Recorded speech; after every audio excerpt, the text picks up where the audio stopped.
পুরো পুরো ওয়ার্ল্ড কাপটাই ফিক্সড। এই যে মানে মেসি যে ডান পায়ে যে ক্রসটা বাড়ালো, ওটা কি আদৌ ডান পা ছিল? তাহলে বাম পা।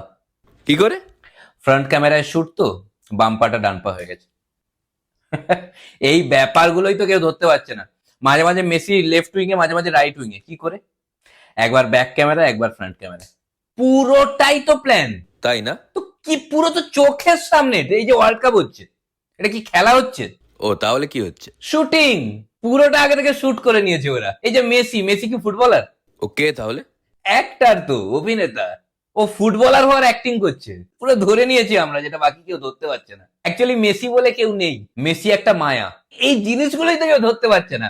মেসি তো বাড়িতে বসে আছে, হলিউড থেকে অ্যাক্টার এনে মেসি সাজিয়ে খেলাচ্ছে। পুরোটাই তো প্ল্যান। এই যে মেসি 39 বছর বয়সে এতজনকে কাটিয়ে নিচ্ছে, যাদেরকে কাটাচ্ছে তারাও তো অ্যাক্টার। এই যে দর্শক, তুই আদৌ দর্শক? ও এরা কারা? জুনিয়র আর্টিস্ট, সব আর্জেন্টিনার জুনিয়র আর্টিস্ট। কিছু জনকে ইংল্যান্ডের জার্সি পরিয়েছে, কিছু জনকে আর্জেন্টিনার। এই যে ফাইনালে যে আর্জেন্টিনা কাপ পাবে, যেভাবে আনন্দ করবে, সেলিব্রেশন পুরো শুট করা আছে। ফাইনাল দিন শুধু চালিয়ে দেবে ওরা। মেসি সারা জীবনে যা কামিয়েছিল পুরো এই ওয়ার্ল্ড কাপে ঢেলে দিচ্ছে। পুরো